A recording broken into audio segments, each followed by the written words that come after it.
నమస్కారం. ఎన్నికలు వస్తున్నాయి. ఓటు వేయటం మన హక్కు అనుకుంటున్నాం. కాదు, హక్కుతో పాటు బాధ్యత కూడా.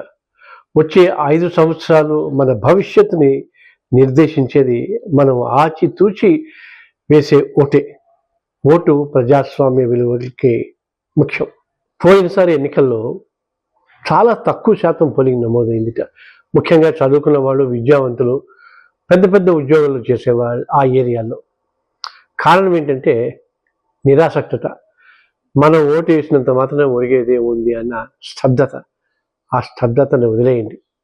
మీకోసం, మీ భవిష్యత్ తరాని కోసం, వచ్చే 5 ఏళ్ల భవిష్యత్తు కోసం మీరు ఓటు వేయాలి, వేసి తీరాలి. ఎందుకంటే అది మీ బాధ్యత కూడా. గుర్తుంచుకోండి. నాకు తెలియగలుగుతాను, మనం అసలు సినిమా టికెట్ల కోసం ఎంతో ఆలోచిస్తాం. ఏదో బాగా బిజీగా ఉన్న హోటల్లో మన వంతు రావటం కోసం బయట కూర్చుని వెయిట్ చేస్తుంటాం. క్రికెట్ టికెట్ల కోసం చెప్పలేక్కర్లేదు. మరి ఇంత ఓపిక ఉండి మన ఒక్కరోజు సరదా కోసం మనం ఆలోచిస్తున్నామే, ఇంత టైం ఇస్తున్నామే. మరి 5 ఏళ్ల పాటు మన భవిష్యత్తుని నిర్దేశించే ప్రజాప్రతినిధుల్ని ఎన్నుకోవటానికి ఎందుకు ఒక్కరోజు కూడా మనం స్పెండ్ చేయలేకపోతున్నాం?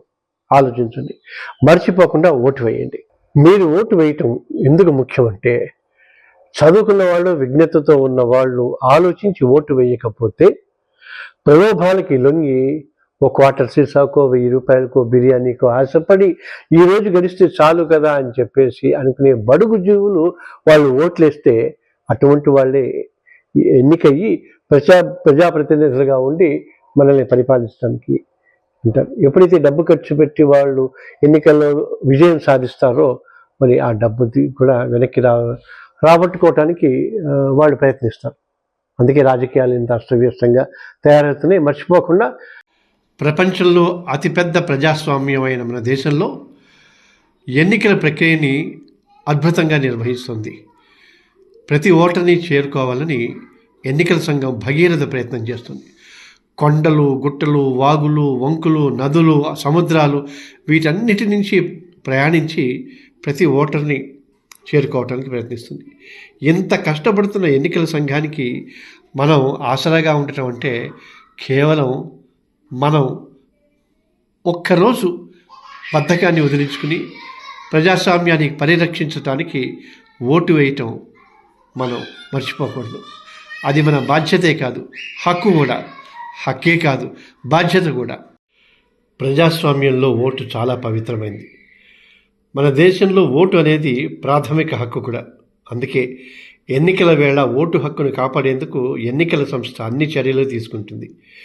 ఇందులో భాగంగానే అరుణాచల్ ప్రదేశ్లో ఒకే ఒక్క ఓటు కోసం, అది మహిళా ఓటర్ కోసం, నడక మార్గంలో 39 కిలోమీటర్లు ట్రెక్కింగ్ చేసుకుంటూ ఆ ఓటుని ఆమె వేయటానికి కావలసిన పరిస్థితుల్ని ఎన్నికల కమిషన్ సృష్టించింది.